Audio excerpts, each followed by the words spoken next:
இன்னொரு 100 வருஷத்துக்கும் அந்த கரூர் துயரம் பெருந்துயரம் தான், அதில் மாற்று கருத்து இல்லை. ஆனால் அதை எப்படியாவது உயிர்ப்போட வச்சுக்கணும், அதை அரசியல் படுத்தணும், அதை அரசியலாக பேசணும். ஏன்னா கரூர் துயரம் நடந்த அன்னைக்கு ராத்திரிலேருந்து நான் இதை சொல்லிட்டு இருக்கேன். இதை ஏன் நீங்கள் எல்லாரும் அரசியல் படுத்துறீங்க? டூர்ல இருக்கிறாரு, வந்து ஒரு அட்டண்டன்ஸை போட்டு அடுத்த நாள் கிளம்புறாரு. இவர் என்ன அங்கே சேவை செஞ்சுட்டாரு? இந்த விசாரணைகளை மேற்கொண்டு அதை சீரியஸ் பண்ணி ஸ்க்ரூட்டனைஸ் பண்ணியிருந்தா கதை வேற. அது என்ன நைட்டு வந்துட்டு காலைல கிளம்புற வேலை? அந்த கேள்விக்கு அர்த்தம் புரியுதுங்களா? இதைத்தான் நான் அரசியல்னு சொல்றேன்.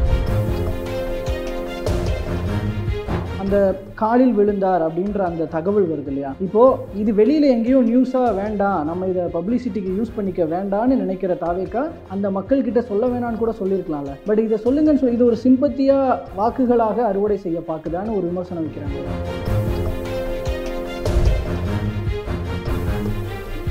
இந்த பாஜகவோடு சேர்த்து வைத்து பேசுவது அப்படிங்கிறத எப்படி பார்க்குறீங்க? பாஜக பிடியில் தாவேக்கா போயிருக்கிறது அப்படி இல்லை. கரூர் துயரத்துக்கு சிபிஐ கொடுத்து சுப்ரீம் கோர்ட் சொன்னாக்கா உங்களுக்கு சுப்ரீம் கோர்ட் வந்து பாஜக கைப்பாவை ஆயிடும். இவங்க போய் கேட்பாங்க, சுப்ரீம் கோர்ட் நல்லது, சிபிஐ நல்லது. இவங்களுக்கு அதை எதிர்க்க சொன்னா சுப்ரீம் கோர்ட் கேட்டது, சிபிஐ கேட்டது.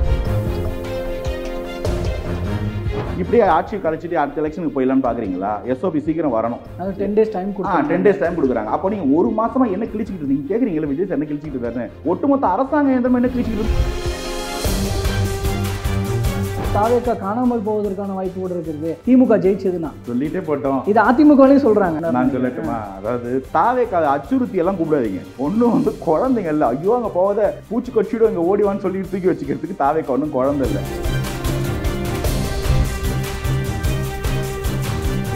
இன்னைக்கு நிலைமையை பாருங்க, 4 முனை போட்டி மினிமம். நாளைக்கு அதிமுக பாஜக 4 முனை போட்டியில இப்ப டிவிக்கு தனிச்சு நின்னா அது திமுகவுக்கு தான் ஃபேவரா போய் முடியும்னு எலெக்ஷன் கால்குலேஷன்ஸ் இப்ப பேஸ் பண்ணி நீங்க ஓட்டு போல் ஆகிற சில பேர் கால்குலேஷன்ஸ் வச்சு பாத்தீங்கன்னா சொல்றாங்க. 500 சொச்ச வாக்குறுதி கொடுத்தோம், இது எத்தனை நிறைவேற்றிருக்கோம்? எலெக்ஷன் வந்துருச்சு. இப்போ போன வாட்டி கொடுத்த மேண்டேட் அந்த மேனிஃபெஸ்டோ வந்து ஜெராக்ஸ் எடுத்து கொடுக்க போறீங்களா? திரும்ப எதையும் பண்ணல, இந்த வாட்டி பண்ணிக்கிறோன்னு. புரியுதுங்களா உங்களுக்கு? இவங்க செய்ய வேண்டிய எதையுமே செய்யாம அதுக்கு பதிலும் சொல்லாம இந்த பக்கம் திரும்பி தாவேக்கா 2 குறை சொல்லிட்டோம்னா அப்பாடா நம்ம ஜனநாயக அகாடமி ஆடினோம்னு நினைச்சு ஆடிக்கிட்டே இருங்க.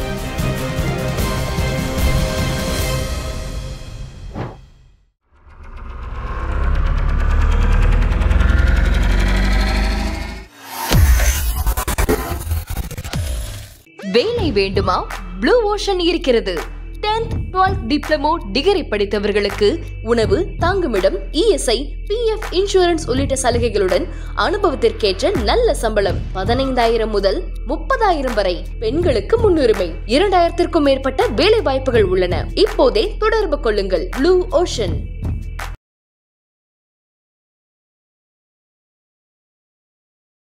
தமிழ் நேயர்கள் அனைவருக்கும் அன்பு வணக்கம். இன்றைய சிறப்பு நேர்காணலில் நம்மோடு இணைந்திருப்பவர் தாவேக்கா ஆதரவாளர் திரு அனந்தஜித் அவர்கள். அவரிடம் தாவேக்கா சார்ந்த பல்வேறு விஷயங்கள் குறித்து பேசியிருக்கிறோம். பேசலாம். வணக்கம் சார். வணக்கம் சார். முதலாவதாக இங்கே தாவேக்காலேருந்து யார் வந்தாலுமே முதல்ல மக்கள் மத்தியில் எழுற ஒரு பாயிண்ட் அல்லது விமர்சனமாக வைக்கிற ஒரு பாயிண்ட் இந்த கரூர் இன்சிடெண்ட்டை ஹேண்டில் பண்ண விதம், அதாவது மக்களை சந்திக்காதது, கரூர் போய் சந்திக்காதது, அது விமர்சனமாக இன்னமும் வச்சுட்டே இருக்கிறாங்கல்ல. இவங்க பனையூருக்கு வரவழைத்து இங்கே மாமல்லபுரத்திற்கு வரவழைத்து சந்திச்சதுன்றது சரியான்னு சொல்லி இன்னமும் ஏதோ ஒரு மூலையில் விமர்சனம் போயிட்டே இருக்கு. என்ன பதில் சொல்லிக்க நினைக்கிறீங்க? இல்லை, ஆக்சுவலி இப்போ எப்படி ஆகி போச்சுன்னா, இதை பற்றி பேசுகிறது வந்து இவங்களுக்கு வந்து ஒரு கம்ஃபர்டபுளான ஒரு நிலைமைக்கு போயிட்டாங்க. மற்ற கட்சிகள் தாவேக்காவை எதிர்த்து என்ன அரசியல் பேச முடியும்? அவங்கள வந்து அவங்க மேலே ஒரு பெரிய வன்மம் ஒன்று இருக்குது இவங்களுக்கு. இப்படி ஒரு மக்கள் ஆதரவோ, இப்படி ஒரு இந்த கட்சியை வந்து இப்போ ஒரு மக்கள் மூவ்மெண்ட் மாதிரி ஆயிடுச்சு இந்த கரூர் துயரத்துக்கு பின்னாடி. இது மாதிரியான ஒரு ஆர்கானிக் பாலிடிக்ஸ் வந்து பார்த்ததும் இல்லை, கேள்விப்பட்டதும் இல்லை இவங்க சமீபத்தில். அப்போ இந்த கட்சி மேலே ஒரு வன்மமோ ஒரு பொறாமனே நான் இந்த இடத்துல குறிப்பிடுறேன். அந்த ஒரு பொறாமையை எப்படி தீர்த்துக்கிறது, எப்படி ஆற்றாமையை கொட்டி தீர்த்துக்கிறதுன்னு தெரியல.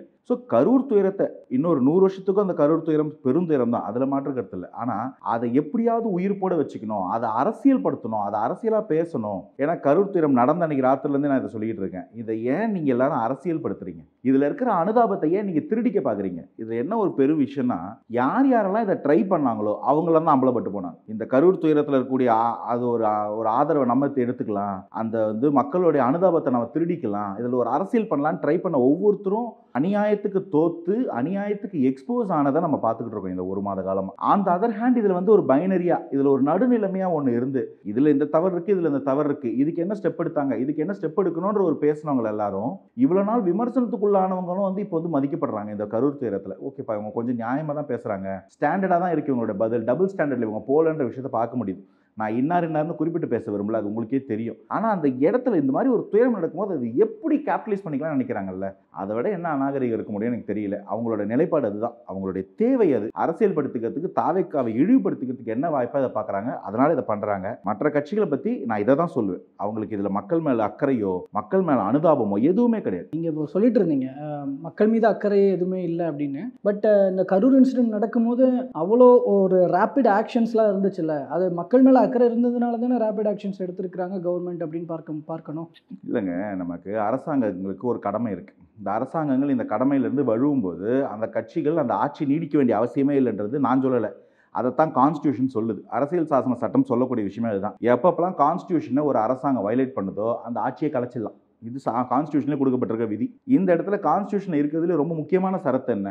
Right to life and liberty. நம்மளுடைய வாழ்க்கை, வாழ்வாதாரம், உயிர், நம்மளுடைய உடைமை, வாழறதுக்கு தேவையான மரியாதை, இது என்னைக்காவது ஒரு அரசாங்கம் வந்து என்ஷூர் பண்ணலன்னா அது அரசாங்கமே இல்லை. நான் அந்த இடத்துல துடிச்சுக்கிட்டு கடந்தவங்களை காப்பாற்றினேன், ஆம்புலன்ஸை கொண்டு போய் ஹாஸ்பிட்டலில் சேர்த்தன்றதுலாம் பெருமை கிடையாது, உங்கள் கடமை. அந்த இடத்துல ஒரு அரசியல் பண்ணாங்க இல்லைங்களா? இப்போது அடிப்படையாக கேட்குறேன், அந்த இடத்துல போலீஸோ ஆம்புலன்ஸோ ஒரு ஃபயர் டிபார்ட்மெண்ட்டோ அதீதமாக அந்த பகுதி எம்எல்ஏவோ இல்லை கட்சிக்காரங்களோ பொதுமக்களோ இறங்கி வேலை செய்கிறது ரொம்ப ஒரு அத்தியாவசியமான ஒரு விஷயம். அதுக்குள்ள அரசியல்னு எதை தெரியுமா சொல்கிறேன்?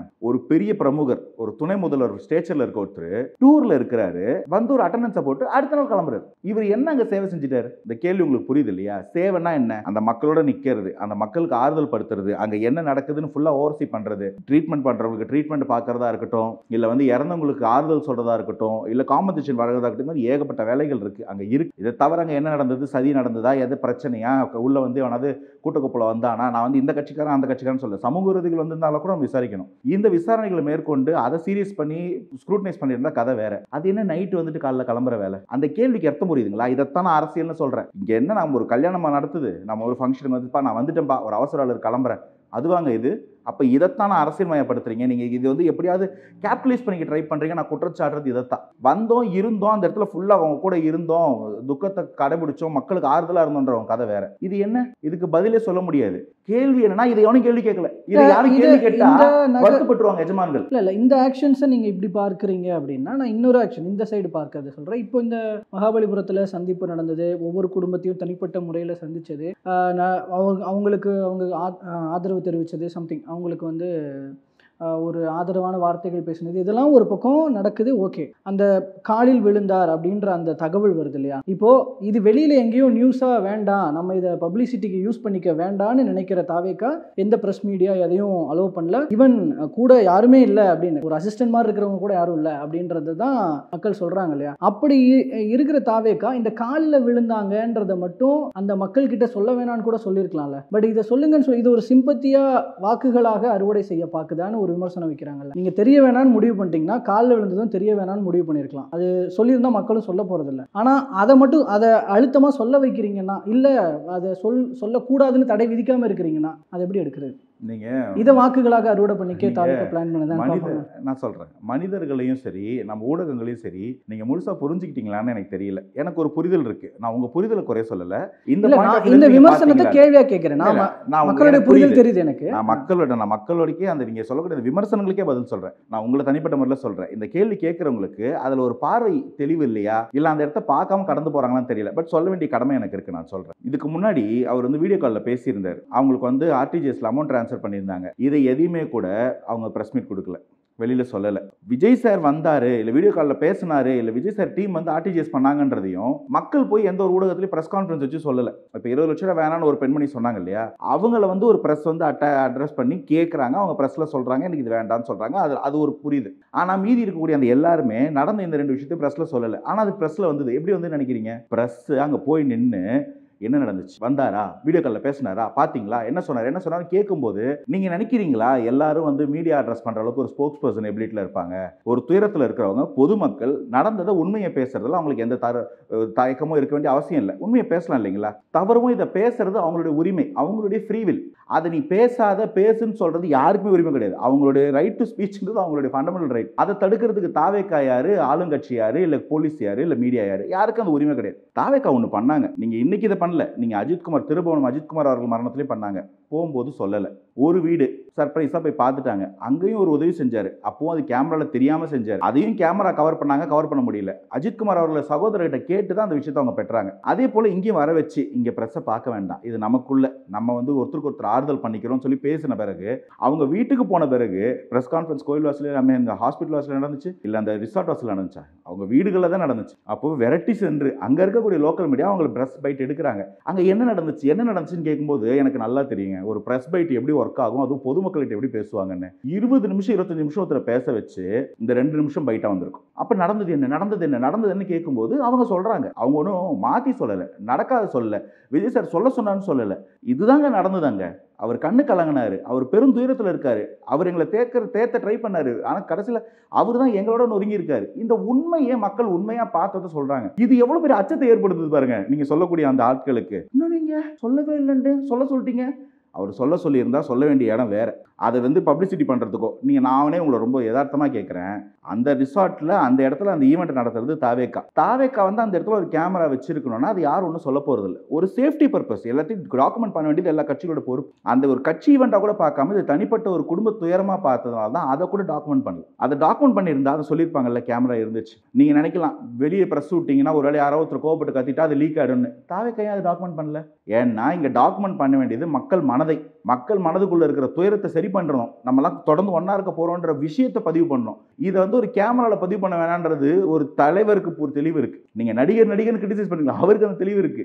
தலைவர்னு சொல்றீங்க, அவங்களுக்கு தான் அந்த தெளிவு இல்லை. அதனால தான் இந்த மாதிரி விமர்சனம் சொன்ன பார்த்தீங்களா. இது எல்லாமே வந்து இதுல மக்களுக்கு தெளிவு இருக்குங்க. நான் சொல்றது கரூர் மக்கள், கரூர்ல பாதிக்கப்பட்ட மக்கள், ஒட்டுமொத்த தமிழ்நாடு மக்கள். ஏன் நீங்க எந்த north Indian all India press கூட கேட்டு பாருங்க, பப்ளிக் ஒப்பீனியன் இப்படிதான் இருக்கு. அவர் மேல தப்பு இல்லை, ஏதோ நடந்திருக்கு, அது உண்மை வெளியே வரும். அந்த பாயிண்ட்டுக்கு தான் வரேன். இப்போ இந்த கரூர் இன்சிடென்ட்டுக்கு அப்புறமா தாவேக்கா மீதான பார்வை, செல்வாக்கு, விஜய்க்கான செல்வாக்கு எப்படி மாறி இருக்கிறதுன்னு நினைக்கிறீங்க? இல்லை, முதல்ல நானும் அவங்கள மாதிரி கேவலமான அரசியல் பேசுறதுக்கு எனக்கு வரல. நான் அதை கற்றுக்கிறதுக்கு தயாராக இல்லை. தாவேக்கா எனக்கு அதை சொல்லித் தரல. கரூர் துயரத்துக்கு முன்னாடி எப்படி இருந்துச்சு செல்வாக்கு, இப்போ எப்படி செல்வாக்கு உயர்ந்திருக்கு, என்னங்க இது கேள்வி. அவரோட செல்வாக்குன்னு வேண்டாம், அது அப்படியே இருக்குங்க. நன்மதிப்புன்னு வச்சுக்கலாமா? இல்லை, நான் என்ன சொல்கிறேன், அது அப்படியே இருக்குங்க.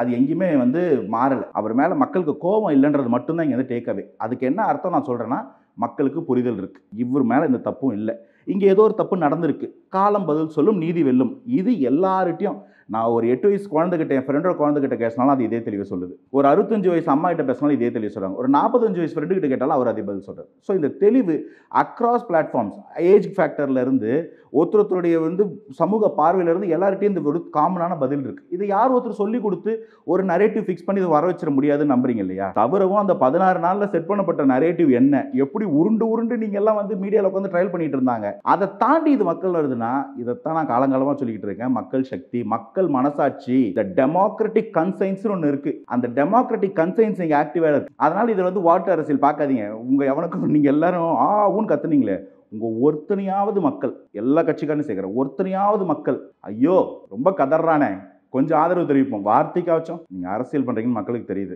இதுக்கு மேலே பண்ணிட்டு இருந்தீங்க, இன்னும் அம்பலப்பட்டு தான் போவீங்க. அந்த மனுஷன் மேலே தப்பு இல்லை, என்ன நடந்திருக்குன்னு தெரிஞ்சுக்கணுன்ற அதுவும் மக்கள் நம்புறாங்க. அதனால் அதுக்காக காத்திருப்போம். இதுக்குள்ளே போந்து திரும்ப இது ஒரு அரசியல், இதில் வந்து நன்மதிப்பு கூடி இருக்கா, வாக்கு சதவீதம் இப்படி வருமா, கரூரில் நின்று விஜய் ஜெயிச்சிருவாரா, அது வேண்டாங்க. இது ஒரு எக்ஸ்ட்ரீமான ஒரு பெருந்துயரம்.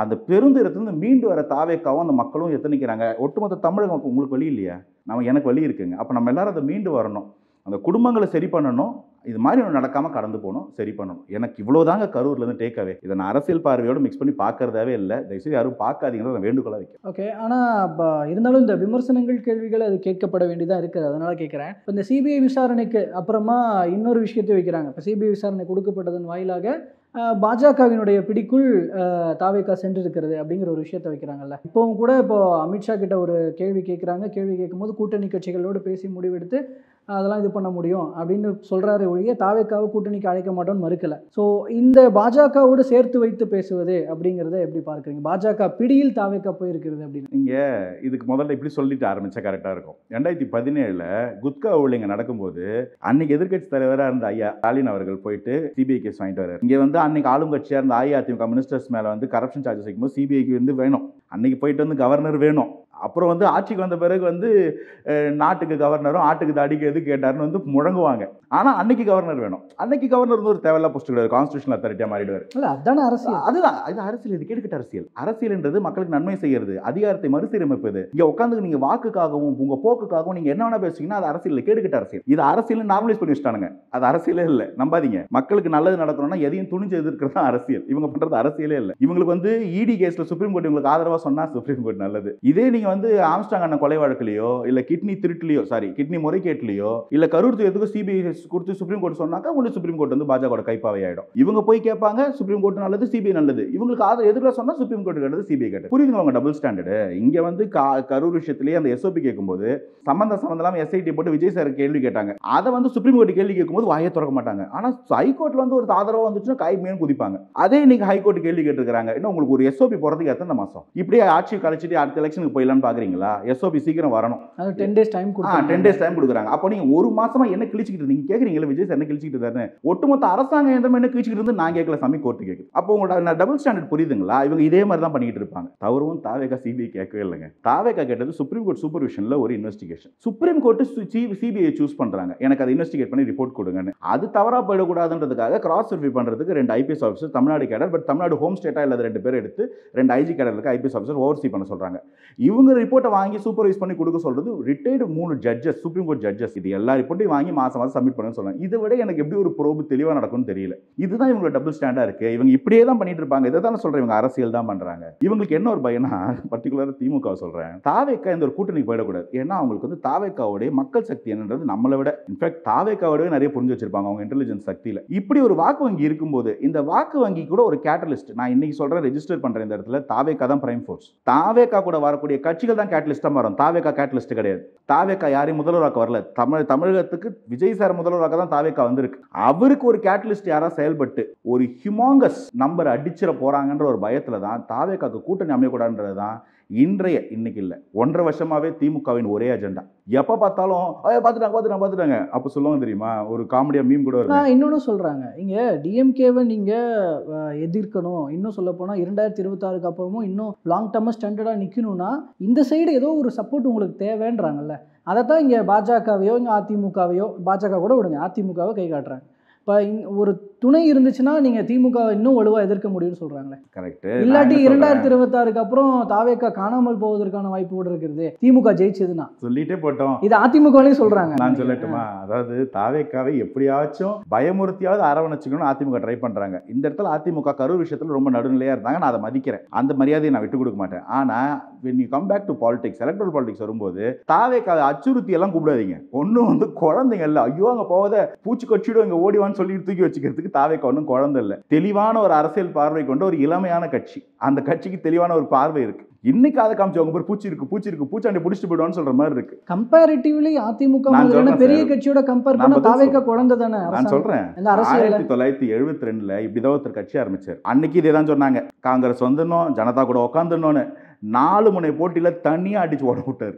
அன்னைக்கு இது நடந்திருக்கு. சரி, ரொம்ப தூரம் அன்னைக்கு இருந்த கலர் வேற, எம்ஜிஆர் வேற. சரி, வருவோம் 2011 வாங்க. ஏற்கனவே திமுக அரசியல் அனுபவம் இருக்கு. ஐயா, அரசியல் அனுபவம்ன்றது நான் அது ஒரு பதில் ஒன்று வச்சிருக்கேன். அதான் கட்சி அரசியல். நீங்க வந்து 2 விதமான ஆட்கள் நீங்க பார்க்கலாம், சக்சஸ்ஃபுல்லான ஆட்கள். ஒன்று வந்து நீங்களே உழுந்து அடிச்சு கத்துக்கிறவங்களுக்கு பேர் அனுபவசாலி. இன்னொருத்தன் உழுந்ததை பார்த்து அங்கே பார்த்து கால் வைக்கணும்னு கத்துக்கிறவங்களுக்கு புத்திசாலி. நீங்க அனுபவசாலி. நான் விஜய் சாரை புத்திசாலின்னு சொல்றேன். அவரையே அந்த கட்சியை தோக்கணும், 2027 திமுக ஜெயிச்சு இந்த கட்சியை வந்து நிர்மூலமாக்கணும், அதுக்கு அந்த கட்சி ஆரம்பிச்சிருப்பாரு. அதுக்கு அவர் கரியர் ரூட்டிங் வந்திருப்பாரு. ஜெயிக்கணும், இந்த இடத்துல ஒரு ஹிஸ்ட்ரியை கிரியேட் பண்ணணும், மக்களுக்கு அவங்க பண்ணாத நல்லதை பண்ணணும், அவங்க பண்ண கெட்டதை மாற்றணும், இதுக்கு தானே வந்திருப்பாரு. அப்போ அவருக்கு தோக்கிறது ஆர்வம். அதை தாண்டி அவருக்கு ஒரு தெளிவான பார்வை இருக்கும், அவருக்கு ஒரு ஃப்ரீ வில் இருக்குது இந்த டெமோக்ரஸியில். அவர் அதை பண்ணுறாரு. தவறும் நீங்கள் 30 வருஷமாக பண்ணிட்டு இருக்க அரசியல் இல்லை 50 வருஷமாக பண்ணிட்டு இருக்க அரசியலை உங்கள் தோல் மேலே உட்காந்து பார்க்குற ஒருத்தருக்கு உங்களை விட தெளிவாக தெரியுன்றது என்னோட பார்வை. தாவேக்கா அந்த முடிவு எடுக்கட்டும். தாவேக்கா கூட்டணிக்கு போகணும்னு முடிவு பண்ணால் அதிமுக சந்தோஷப்படட்டும். தாவேக்கா கூட்டணி எடுக்க வேணாம் முடிவு பண்ணால் அது திமுக சந்தோஷப்படட்டும். ஆனால் தாவேக்கா அவங்களுக்கே ஒரு மார்ஜின் இருக்குது, அவங்களே மக்கள் ஃபுல்லாக ஆதரிக்கிறாங்கன்னா, நான் சொன்ன எம்ஜிஆர் எக்ஸாம்பிள் உங்களுக்கு வந்து மறந்துருக்கும், மேபி நம்ம யாருமே இப்போ பிறக்கல. நீங்கள் 2011 ஜெயலலிதா எபிசோடு எடுத்துக்கோங்க. கேப்டனோட சேர்ந்து ஜெயிச்சாங்க. திமுக எதிர்க்கட்சியாக கூட இல்லாமல் உட்கார வச்சாங்க. கேப்டன் கூட அடுத்த ஒரு வருஷத்துலேயே சண்டை பிரிஞ்சாங்க. கேப்டனை தூக்கி துணை முதல்வர் கொடுக்கல, எதிர்க்கட்சியாக தான் உட்கார வச்சாங்க. கேப்டன் இல்லாமலே 2016 கேப்டன் தனியாக ஒரு அணி அமைச்சு ஜெயிச்சாங்க. ஸோ இங்கே திமுக வீழ்த்துவதற்கு ஒரு நேர்மை மட்டும் இருந்ததே போதும். ஏன்னா அது மட்டும் தான் அங்கே இல்லை. இன்னைக்கு பாருங்க, கவர்மெண்ட் எக்ஸாமுக்கு உழுந்து படிக்கிறான். கவர்மெண்ட்ல டிஎன்பிசியில் குரூப் 1, குரூப் 2, குரூப் 4, VA1 ஆரம்பிச்சு யூபிஎஸ்சி, SSC, RRB, ரயில்வேன்னு என்னென்ன உண்டோ அத்தனையும் எழுதுறான் நம்ம பசங்க. இன்னைக்கு காலையில் ஒரு நியூஸ் வருது, 888 கோடி ரூபா ஊழல். வெறும் முனிசிபாலிட்டி அந்த வேலையில் 35 லட்சம் ரூபா லஞ்சம் ஒரு போஸ்ட்டுக்கு. ஒன்றும் IAS டெப்டி கலெக்டர் இல்லை, முனிசிபாலிட்டியில் வேலை. இன்னும் ஒரு 25,000 சம்பளம் இருக்குமா? எங்கே கொண்டு போய் நிப்பாட்டிருக்கோம் தெரியுதுங்களா நாட்டை? இது மாதிரி நடக்கக்கூடாது. ஒவ்வொரு போஸ்டிங்கையும் ஒவ்வொரு எக்ஸாமையும் டிரான்ஸ்பரண்டாக நடத்தணும்னு அந்த கட்சியில் ஒரு அமைச்சர் சொன்னார். ஞாபகம் இருக்குங்களா? யாரு? PTR சார் சொன்னார். அவர் எங்க தூக்கி உட்கார வச்சாங்க அந்த கட்சியில்? ஏன்னா ஒரு நல்லவன் இருந்தால் இவங்களுக்கு பாதிப்பு. நான் சொல்ற PTR சார் நல்லவர், தவறான கேம்பில் இருக்காரு. ஆனால் அவரை ஓரம் கட்டி உட்கார வச்சுட்டு ஒரு ஐடியில், இங்கே இன்ஃபர்மேஷன் டெக்னாலஜியில் எங்கே போயிருக்கு பாருங்க இந்த கவர்மெண்ட். இது வெறும் நீங்கள் இந்த மாதிரி உள்ளாட்சி துறையில் இப்போ TNPSC இது மாதிரி ஒரு நடக்கலன்னு நம்ம ஏன் சந்தேகப்படக்கூடாது? நம்ம எழுதின எக்ஸாம்ல நம்ம ஃபெயில் ஆனதுக்கு காரணம் இந்த மாதிரி ஊழல்னு ஏன் நினைக்கக்கூடாது? அப்போ இவங்களை உட்கார வச்சுக்கிட்டு இருந்து என்ன புண்ணியம்? மாற்றம் வேணும். இதை மக்கள் நம்பும்போது, மக்கள் ஆதரவு கொடுக்கும்போது இந்த கூட்டணி எல்லாம் சும்மா சார். 2016 கண்ணதுக்கு அந்த அம்மா ப்ரூவ் பண்ணியிருக்கிறாங்க எந்த ஒரு கூட்டணி இல்லாமல் தனி பெரும்பான்மை வாங்க முடியும்னு. இன்னைக்கு அதை விட வச்சிருக்கீங்க. அதை நீங்க ஒரு முன்னுதாரணமா எடுத்துக்கிறீங்க அப்படின்னா, ஆனா அந்த 2016 அதிமுகவின் நிலை என்ன, மறைந்த ஜெயலலிதா அவர்களுடைய நிலை என்ன, அதுவும் இப்ப விஜயனுடைய நிலையும் ஒன்னா, அவங்களுடைய அனுபவம் என்ன, இதெல்லாம் இப்படி கம்பேர் பண்ணுறீங்களா? சொல்றேன். எதில் நிற்கிறவங்க நிலைமை பாருங்க. விஜய் சார் நிலைமைக்கு தனியாக வருவோம். நீங்கள் எதில் நிற்கிற அணிகள், இப்போ ஜெயலலிதா அம்மையா அந்த தலைமை பண்பு அவங்க நடு சென்டர் ஃபோர்ஸ்னு வச்சுப்போம். எதில் இருந்தது யாரு? அந்த 5 வருஷம் அதிமுக ஆண்ட போது அதுக்கு முன்னாடி 5 வருஷம் சம்பாதிச்சு ஆன்டி இன்கம்பன்சில அடி வாங்கின திமுக மக்கள் நல கூட்டணின்னு ஒன்று ஃபார்ம் பண்ணி கிராவிட்டி வாங்க முடியாத ஒரு கட்சி, வெறும் மும்முனை போட்டி. அப்போ அந்த இடத்துல நீங்கள் வாங்க வேண்டிய ஓட் மார்ஜின் ரொம்ப அதிகம். அப்போவே அந்த அம்மா தனிப்பெரும்பான்மை வாங்கினாங்க. இன்னைக்கு நிலைமையை பாருங்க, 4 முனை போட்டி மினிமம். நாளைக்கு அதிமுக பாஜக 4 முனை போட்டியில் இப்போ டிவிக்கே தனிச்சு நின்னா அது திமுகவுக்கு தான் ஃபேவரா போய் முடியும்னு கிடையாது. எலெக்ஷன் கால்குலேஷன்ஸ் பேஸ் பண்ணி நீங்க ஓட்டு போலாகிற சில பேர் கால்குலேஷன்ஸ் வச்சு பாத்தீங்கன்னா சொல்றாங்க. சில பேர் தாவேகா மேல வைக்கக்கூடிய விமர்சனத்தை நான் இந்த இடத்துல திமுக மேல விமர்சனமா வைக்கிறேன். நீங்க கள அரசியலை பார்க்கணும், நீங்கள் ஸ்ட்ராட்டஜிஸ்ட் அரசியலை பார்க்கக்கூடாதுன்னு சொல்லுவாங்க. முக்கியமாக நாம் தமிழர் அண்ணன்கள் எனக்கு இந்த விஷயத்த சொன்னது உண்டு. நீங்கள் என்னப்பா களத்துக்கே இல்லைன்னு. அதை தான் நான் சொல்கிறேன். கள அரசியலை கொஞ்சம் திரும்பி பாருங்க. களத்தில் மக்கள் முடிவு பண்ணால், இந்த ஜனநாயகத்தில் சொன்ன பார்த்தீங்கன்னா டெமோக்ராட்டிக் கன்சைன்ஸ், அந்த டெமோக்ராட்டிக் கன்சைன்ஸ் மக்கள் தாவேக்கான முடிவு பண்ணால் அதில் நீங்கள் இந்த நம்பரு, இந்த கூட்டணி இதெல்லாம் எடுபடாது.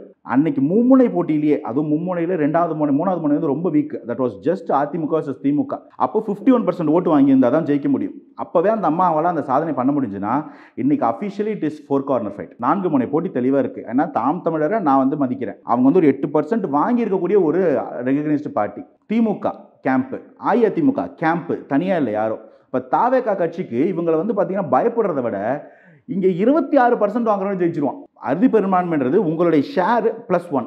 நீங்கள் 2ஆ இருந்தீங்கன்னா 50% இருந்து உங்கள் ஷேரு +1 வாங்குறவன் ஜெயிச்சிருவான். 4ஆ இருந்தீங்கன்னா 25% வாங்குறவன் உங்கள் ஷேரு +1 26% வாங்குறவன் ஜெயிச்சிட முடியும்.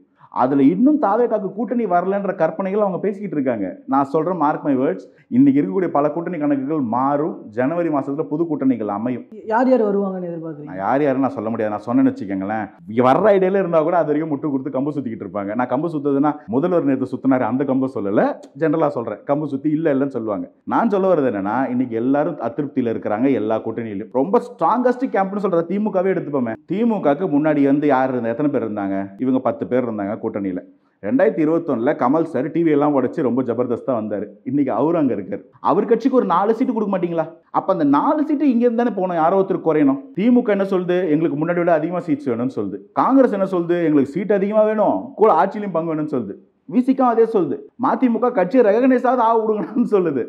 இப்போ புதுசாக வந்திருக்கவங்க கேட்பாங்க. இதை தாண்டி முதல்வருக்கும் துர்காம்மாவோட திருமண நாளில் என்ன பேசிக்கிட்டாங்க? கூட்டணி இன்னும் எந்த கட்சியும் கொண்டு வரதுக்கு நாங்கள் முதல்வருக்கு பவர் இன்ட்ரெஸ்ட் பண்ணுறோம்னு சொல்லி எல்லா கூட்டணின்னு சொன்னாங்க. யாரை மீன் பண்ணுறாங்க? அதிமுக வரப்போது திமுக கூட்டணிக்கு இல்லை, வரப்போகிறது பாமகவோ தேமுதிகவோ. அப்போ அவங்களுக்கு சீட்டு கொடுக்கணும். இப்படி எல்லாருக்கும் அதிக சீட் வேணும்னா இவங்க 400 தொகுதிக்கு நிற்க போகிறாங்க போல 237 தேர்தல் எலெக்ஷனுக்கு. அப்போ இவங்க எல்லாருக்கும் சீட்டு குறையும்.